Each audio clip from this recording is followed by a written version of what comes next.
And then sometimes, again, it doesn't mean you have to lower your price. It actually means you can raise your price.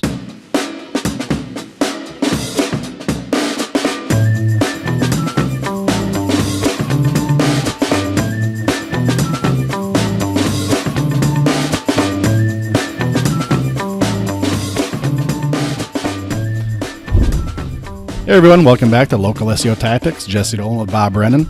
And we're going to be talking to you this week more about handling phone calls and, again, kind of that after somebody has found your website, after your SEO has worked and they've engaged with you, how to turn those into good customers, get some ROI on all this marketing that you're doing, and really start to move the needle for your business. Talked a little bit last week about some call tracking software, how to implement that into your business to really help gauge what's working, test some things, and get a good baseline on what's happening with your business, your marketing, whether it be web-based or other medias as well. And so now today we're going to take kind of that next step in that conversation, and we're going to talk about how to handle those phone calls and some good processes that we found internally in our service businesses here in the Twin Cities and with dealing with hundreds of our customers across the United States over the past years for all kinds of industries, right? So the things we're going to be talking about here aren't particular to any one product, service, or industry niche. This is going to be universal to all you guys to apply out there. So, yeah, I mean, processes are important. I think the key thing in processes is really getting in the mind of the customer and having some empathy. Yeah. And understanding, and you've used this phrase before, and I think it's very true, is the first thing is you have to fix the customer, then fix their problem, right? So, we're all under stress. We're all overworked. Our furnace goes out. You're staying home from work to get it fixed. And, you want to call somebody that can give you a price, that can give you a feeling that they know what they're talking about, right? I mean, nothing's worse than calling somebody and they're just waffling. They really don't know, and they're not instilling confidence. And really, at the end of the day, that's what you have to do is instill confidence in these people. Yep. Take it down a notch, and then once you've done that, then you can give them a price. But I just think it's really imperative that you and your team develop that skill, and it's one that takes time to develop and hone, so to speak. Well, I think you're hitting on the first place where you start is you got to understand that you're fixing that person first. Right. They're calling you, usually, again, we're talking in the context of service business here, but also if you have a product you're selling, as long as it's not the latest, greatest widget they're just looking to get, but they're coming to you for a need to solve a problem, provide a solution, help them get out of a jam, or fix something. They're calling you, you're the expert, right? They're already in a tizzy, something's wrong. They're looking for you to fix it. So exactly like you're saying, you don't even have to win them over on that price and a lot of that stuff right off the bat. They just want to know, am I in the right spot? Yeah. Do you understand what I'm talking about here? Am I talking to the right person or not? And you start there and you fix them, kind of get them calmed down. Then you can address their problems, but first it's person to person. So, yeah. Yeah. I mean, they want to know that, they want to know that you're familiar with their type of product, whether it's a type of car, whether it's a type of furnace, and that you have the ability to understand what they're going through. Yep. And give them that feedback and just say, hey, I'm really sorry, you had that happen. Let me see what I can do, and then give that feedback and that assurance that you can solve their problem. And you can't really fake it. I mean, if you've never done that type of business, well, right. You're going to have to go through your lumps to get to a point where you can do this properly. But that's where I was just going to go. How many of us, I think it's probably all of us, have had these two scenarios. One where you're talking to somebody and the response you get is, ooh, never seen that before, or never heard that before. So on one hand, right there, okay, that doesn't do much for your confidence, right? You're already starting to question your decision-making that led you to this point to engage in this person. But on the flip side, if somebody's like, oh, yeah, people ask us about that all the time, or I've seen that a bunch of times, how that makes you feel, as the person seeking that service, you're like, okay, good. I don't have to try to explain any further what's going on here. This guy or this gal gets it, and you're on to the next step. So And it's tough to do. I mean, again, we're all busy. And you're answering the phone, you're stressed out yourself, and that's something too people can kind of pick up. And you've got to be able to take it down a notch and just stay calm or whatever. And for somebody like myself, I'm more ADD and just Yeah. kind of go. It's just hard to bring it down into that first gear, if you will. So. Yeah, it's again fix the person first. Calm down, get established. I mean, depending on the context and the product or service that you're selling here, different circumstances, but get them in the right frame of mind so you can communicate to each other and really not only give the accurate information, but I think if we've ever all been in a stressed out situation, your recollection of things, right? If somebody's telling you all this stuff and you're not paying attention because you're stressed out trying to even figure out what's going on, whatever. So you just calm them down like a good 911 operator or something, just have your questions ready. We talked a little bit in the previous episode about scripting, that kind of stuff is important as well for this, but yeah, can't underscore enough. First things first, worry about the person, get them comfortable, Right. Bring their stress level down, and now you can engage with them and their mind is literally going to change. So Yeah, and a lot of our customers will use the deal that, hey, I get a lot of calls and there's a lot of price shoppers. Well, guess what? We're all price shopping. yeah, So you're going to lose every time if it's always about a price. right. So it's your job as the business owner to innovate and bring value to the customer and figure out a way to, your price is your price, but you just got to defend it in a way that you can't just say, well, I'm the best in the industry and this is my price. You have to say, hey, we're the best because we'll get you in and out of here in this amount of time. We guarantee our work. We've got a wonderful lounge for you to wait for while your car is getting ready or whatever the case is. You've got to figure out a way to value add it such a way that you don't go broke, obviously, but in a way that is a real value to the customer. And you have to politely be able to say that up front. And what I usually tell my team is when somebody says, okay, what's your price to do this? Say, just so you know, we do it in 15 minutes. You get free coffee, donuts, or whatever while you're waiting. Whatever the benefits are. You've got to give those benefits up front and then deliver the price. Right. And they still may hang up or move on. And there's other dynamics here in the process that we can talk about, again, that goes back to the script. Right. Like once you figure out what works, and again, certain questions are going to be asked anyways. So like in your case here, the mock scenario you were given, somebody was asking what the price was going to be, and you're instructing your team to, one of the first things say is, what's the turnaround time going to be, right? Right. Well, darn well they're going to ask that as a second question, right? Mm-hmm. So I think a couple things to point out there, what happens with that script, if you will, is number one, you're starting to answer these customers' subsequent questions before they even ask them. Again, you're an expert. You know why they're calling. You've dealt with people in their shoes, and that's helping that whole process.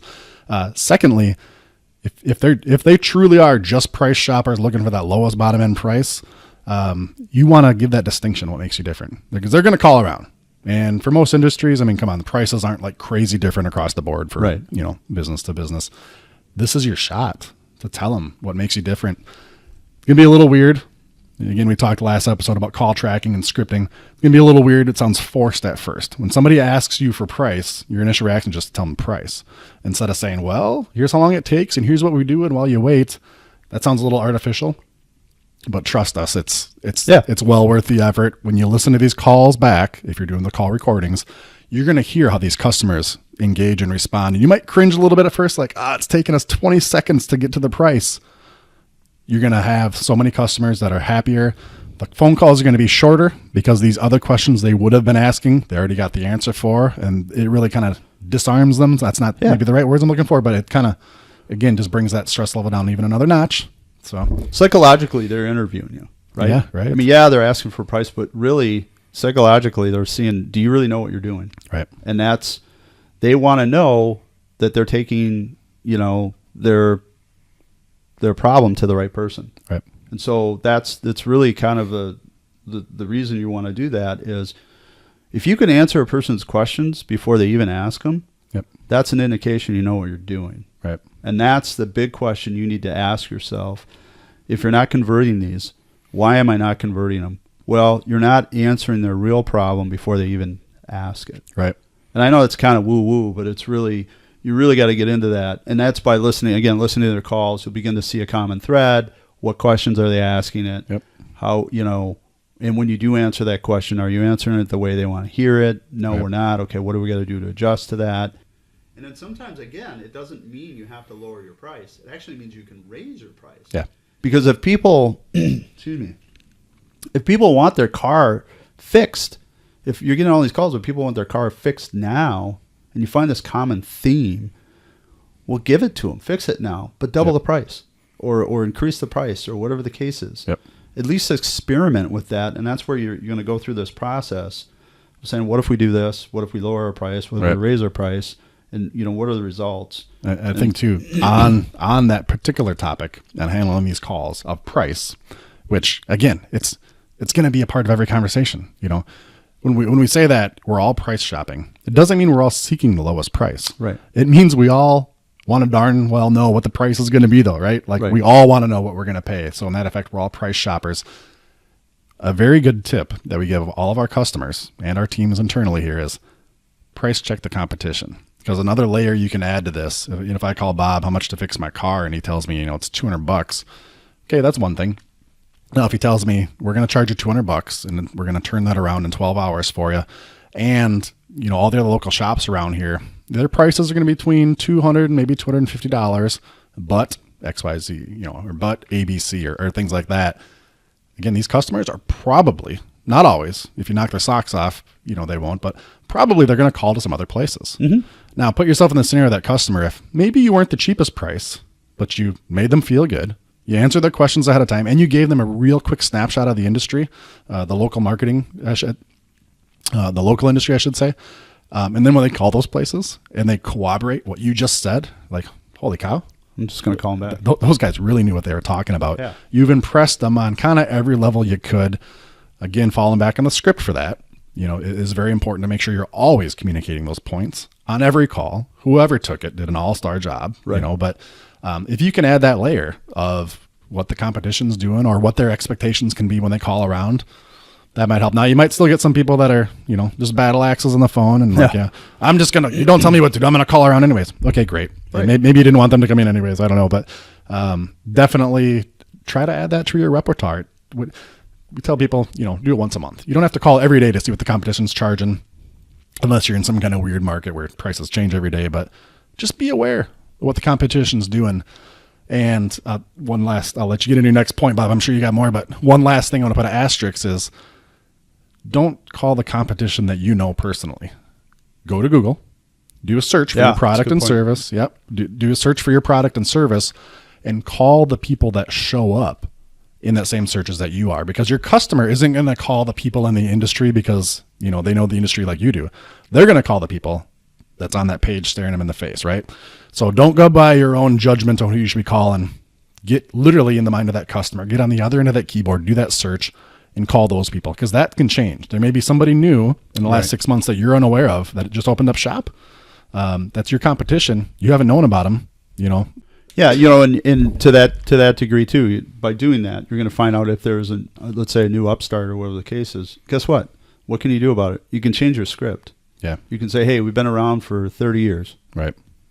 This is Bill. Can I help you? Right. You literally want to announce that right up front. Yep. Again, that brings the fear down of, hey, do these people know what they're talking about? Yep. What is their value proposition? Oh, it's right up front.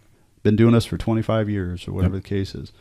So, there's, by doing that, calling around, you can find out who's out there and work your unique advantage in that script right up front, and then give them the price, and then, hopefully they'll choose you. Hey everyone, jumping in the middle of the episode again here to talk about our call tracking solution. Mentioned this in last episode, number 11. We're going to be launching this for beta here pretty quick, and everybody can go out there and sign up if you want to get involved. It's intrix.com/calls, and this is going to be pretty sweet. It's got all kinds of tools for you for tracking, logging, and recording your phone calls, specifically the inbound calls. Use local phone numbers, toll-free numbers, and you can even do text messaging. It's really cool for setting up auto attendance, voicemail boxes. You can record the phone calls. You can forward these phone calls to really anyone on your team, any phone number. And you can insert announcements for each call. So when you pick up the phone calls, you know where the call's coming from for your marketing and to get your team ready to serve those customers. And the best part is, after each call is completed, you can receive an email alert with all the details of the call, included in recording the phone call. So you can play it back and listen to it and use it to help coach and train your team. And if you want to get on board with us, go on out to intrix.com/calls, sign up for the waiting list, and as soon as it's ready, we'll alert you and let you know. One of the things I wanted to cover too real quick is working with your team in this process, in the script. And again, I can't stress enough, give your team incentive for getting these people in the door. You know, Yeah. by following the script and figuring out, okay, we got 20 calls today. Through their efforts, they got 10 of the 20 calls in, or even 15. You know, can you give them that quick incentive rather than at the end of the month, oh, hey, we hit our numbers. Again, most people are not that disciplined to say, oh, we've got this goal to hit this. Yep. For most people, it's kind of day to day, week to week. And Managers and owners go off the dashboards month to month, right? Right. Like, what's my profit and loss? What do we Right. do for the end of the month? That's not how most team members are going to be thinking. It's, paycheck to paycheck, or like I said, day to day, shift by shift. That, not saying that to belittle anybody or anything else, but it's the mindset on the job that you're doing and how you're operating. So it's a distinction that's worthy of note. Right. And then, one of the tools we use for quoting, I don't know if you want to talk a little bit about it, but basically we use Twilio. So when somebody calls in and they need a price, we will text them, the quote. And again, we use a process called bookends, unless it's really distinct. If it's something that has a lot of variables in it, we'll give them this range, and we'll tell them why this range is there. Yep. So let's say the labor is fixed, but this part could range from this to this, depending on what model you have or whatever the case is. Yep. And put that in writing and send it to them. But along with that, send them a map. Or if you want to be even more sophisticated, there's scheduling software out there that's a link, and say to schedule a repair, click here, and it gives them times to choose. Yep. And they can book it right there. Yep. So you want to take all those barriers away from them so they can do business with you. Yep. And if it's a barrier like directions, by texting the directions there, all they got to do is click on the directions, and boom, they're coming to you. And that's the other thing, because some people will arrive at our shop frustrated, not at you, but themselves, because they couldn't get there, they got lost. If you can take that barrier away, and again, de-stress them all along the way, so when they're finally there, they're glad to be there. They're happy to do business with you. You're solving their problem. Guess what's going to happen after that? They're going to refer people to you. Yep. And it really doesn't take, it's just great communication. Yep. It doesn't take much. Well, we call it the 3 R's. You're going to get those referrals. Yep. You're going to get reviews, because you knock their socks off, they're going to be happy, and you're going to get repeat business. They're going to come back. The better you do across the board in that customer experience, which starts from the first time they call you, the more likely you are going to be getting those. I want to back up real quick. You're talking about texting that stuff to people, right? Just to kind of underscore that, because that's been pretty amazing for us and for the customers, pretty amazing for us internally at our business, but then for the customers that have implemented it. So what we're talking about there is, if you just rely on that phone communication, somebody calls in, what's your hourly rate, turn on time, whatever. Okay, thanks, bye. You're hoping that they stop in. Yeah. You're hoping that they call back. Again, odds are they're going to call around and shop around a little bit. If you can text them all that information in a summary, it's going to have, be right there on their phone with all that, right? In addition to the cool things you're talking about for navigation and just ease of use, just the fact that your information now is not just in their mind, but it's also on their device. And if you can't text them, depending on your setup or how you're operating, if you can email it to them, but try to get that second or even third, if you can text and email, way to communicate that to them. The more times you can touch that customer with that information, the odds are that much better that they're going to choose you when it's said and done, because like I would say, you're usually going to end up patronizing the first place or maybe the last place that they called. You know what I mean? It's going to be one of those two. You want to make sure that you just have all the reasons you can to stick around in their mind, Right. on their devices, and just being in front of them. So when they make that decision, wow, those guys, that was really slick how they did that. And that's part of your process. Yep. So, in our situation, our people answer the phone, hey, hi, Jim, before I give you that quote or whatever the case is, would you mind if I get your number in case we get disconnected? So Right. you have that number. And then at the end of that script or that conversation, just say, hey, Jim, I'd like to send out a quote in a direction to our store or a scheduling deal. If you'd care to make a schedule, is that okay? Right. And they usually say yes, not Right. always. And then that gets fired off. And we give our team members financial incentive for every text they send out. Yep. So they're in the game. They're engaged. Because we found out it converts. It makes It a converts. difference. Yeah, you just do the numbers and measure everything backwards, and it works. So And I think you made an important distinction there. I just want to underscore again for everybody, is you're collecting that phone number. In this case, for this process, you're collecting that phone number in the conversation, and then you're telling them that you're going to text that to them. Right. Now, you're telling them, with a question mark for approval, But that's completely different than saying, all right, cool. Well, I'll tell you what, can I text you all this information? Would you give me your phone number?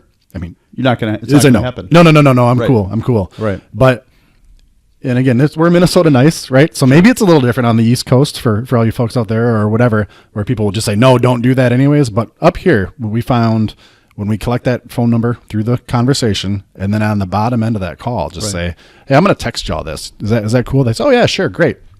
And if you're finding in your script that you're still getting a little pushback on that, add to it. Say, I'm going to text you all this, including our address with a link for navigation and things like that. Again, give them the benefits of the reason for the text. For us, and for you on your end, the benefit is that you're residing on their device. Yeah. But what's the benefit for the customer in that? So And this is, I'm 52 years old, so this is stuff that we never would have been thinking about 20 years ago, 15, or even 5 years ago, right? So, but this is a whole different generation, obviously. Right. Even if you're 60, you're still going to want a text or 70 or whatever. I mean, don't get me wrong, but we need to be more progressive in this area. Now, you get that mobile number. It's not a license to go text them every hour on different things or whatever. Yeah, that's a whole other topic there. You can do it like that one time. Yep. And again, all our stuff's recorded, so if anybody says anything, it's all recorded. Yep. So you just do that one time, but again, it's just a much higher conversion rate, and so it's a great tool for that. I want to talk a little bit more about that bookends, like you brought up. For me, that's one of my favorite topics when we talk to customers and help kind of coach in this area. Everybody is so fearful about providing price quotes over the phone, right? Especially in a service-based industry. Usually, I need to see the device or see the vehicle or whatever it is. Like, no, I can't. Just lost your customer right there. I can't possibly quote you on this. I have to see it first. Right. Oh, so you've never dealt with one of these before, Exactly. right? You have no idea Right. what this might cost me, really. Again, if you're listening to your calls, if you're recording them, and if that's the strategy you're taking right now, we don't quote people. We don't want to be bound by that price, or those people are just price shopping anyways. Again, we're all price shopping, so welcome to the club. You're going to find you don't get those customers by and large. If you take this bookend strategy, it should satisfy all of your fears and just allow you to do this, and the customer is happy. You know what a best case and a worst case repair scenario. Because in my example, I'm talking about repair as a service, right? But I mean, anything that has a potential range of pricing, you can apply this. You're going to know in the best case and the worst case scenario. Now, if you can transpose that to that customer and tell them, okay, well, I don't know what your exact cost is. So right there, you've kind of given yourself a little bit of an out, right? Like, don't bind me to this price. I don't know the exact price because I haven't seen your, blank yet. But here's what I can tell you from the years of experience we have. If you're lucky, it's going to be an hour labor, which is X plus, this widget. So, you're at $120. Now, if it's also A, B, and C, it's going to be this cost for those and maybe another 2 hours. So maybe on the higher end, we're looking at, $450. But I tell you what, we got some openings still today. I can text you our address, and this information real quick. And if you still come in today, we can get you turned in and out real quick. If that's not going to work, let us know. We can set something up for tomorrow. That whole process is such a world of difference versus, the customer service rep saying, oh, I don't know, bring it on in. We'll run some diagnostics. And then we can kind of tell you, again, me as a consumer, I mean, let's say if once my car's in your shop and you run the diagnostics, it's such a freaking hassle for me to come pick it up, bring it somewhere else, which means I'm going to shy away from that scenario because I don't want to go through that because I'm thinking you're trying to bait me and whatever else versus if I called, UBOP and you're like, it might be from this to that. Hey, I'm hoping it's not going to be that high end number. I'm hoping it's going to be the low end number, but at least now I have this context and I have a little bit of trust in you that you're honest. And when I drop this thing off, at least I know what my best and worst case scenario is, and I don't have to worry about, do I need to pull it out of here and go somewhere else or whatever. So implement that. Bookend price quoting should eliminate your fears of being locked in, should give the customer everything that they want to position you as the expert and convert that. And you're going to find that it works really good. Right. So, no, I agree. I mean, and all that. And it has to be a logical explanation. Just say, hey, the labor's generally the same, or the labor's this if it's this and this part. But if it's this part, then the labor's going to be a half hour more, and the part's going to be $20 or $50 or whatever it is. Right. but then that subconsciously tells your prospect that you know what you're doing, Right. and then they can base their decision on that. Right. The other thing too, and just to wrap this up, you are going to get customers that are going to try to pry information out of you for one reason or the other. Let's say they're just wanting to do it themselves and they just want a better feel on how to do it or whatever the case So is. how would you remove that water pump? Would you say, you know, what's the deal there? And you're on the phone, you're going to spend all this time with them, and you just got to guard yourself on that. And Right. you know your industry well enough. I'm not saying hang up on everybody or whatever, but you just need to politely say, hey, I'd love to help you out, but I got to actually have a customer here I got to help. You're welcome to bring it in. And the diagnosis is this, which is all refundable if you end up doing work with us.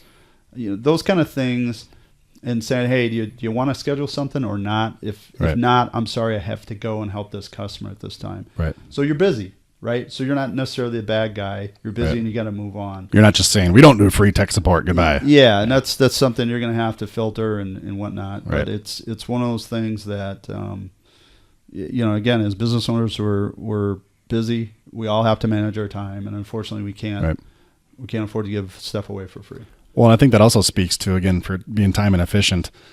Let's face it, when that phone call rings, we want to make money off that phone call, right? Whether that means booking a service call to go to their location or, you know, in this, again, car repair scenario that they're bringing it into our shop here. Either way, that phone call should translate into, let's say, a service call or a repair on the vehicle. What you don't want to do is be on that phone for a half hour. You're not getting paid for that half hour. Right. That's unbilled time, right? So all these things that we're talking about, providing the bookend quotes, you know, you're covering all the possible scenarios in between. You're not talking for 8 minutes about what if it's this, what if it's that, right? You're just doing the way low end and the way high end, and then not providing free tech support or how do you do this repair yourself. You're getting the heck off the phone, back to servicing those customers and generating money. Not that you want to hang up the phone as quick as you can. That's not what we're saying at all. But you want to make sure that you only invest as much time as is needed on that phone, and then you get back to work, you know, doing things that make money. So that's a big time suck. People that are looking for free tech support, you know, free suggestions and things like that. Want to add to that real quick too. If you're giving that bookend quote and you're doing all that, if you can interject again, like we said, what the competition's doing and give a range or some things like that too, that's the place to do that. Here's what we would charge. Here's our bookends. Now, if you go across town, you're going to find they can't get you till tomorrow, and it's probably going to be about 20% more, you know, or whatever. Don't make that up, because if they do call, you know, it's got to be They're true. gonna figure it out. Man, that's a slam dunk if you can kind of pull all that together. So, Yeah. again, if you haven't listened to the episode before this on the call tracking, check that out. If you can combine the call tracking software solution so you can kind of hear these results and see what that's doing, and put together some kind of a script quoting process and pull out some of these things that we're talking about today and marry all this together, you're going to find, even if you don't increase the number of calls and kind of move the needle with the amount of leads coming in, you're going to convert more customers. And that's what we're talking about here. Hopefully, you know, your website gains prominence and dominance. You're getting more calls and more leads and converting even more of those, right? But even right now today, if you're just getting started in your web efforts and you're not seeing a whole lot of traction there, this stuff, you're going to get a phone call today, right? Or tomorrow or whatever, multiples, hopefully. You can do this right now, and it's going to make you more money. Right. So that's about it for this episode. Hope you enjoyed. Hopefully some great stuff on there. As always, if this is working for you, we'd love to hear about it. Intrix.com/iTunes. Leave us a review. Keep reading them as long as you guys keep sending them, and we love it. So Good luck. Until next week.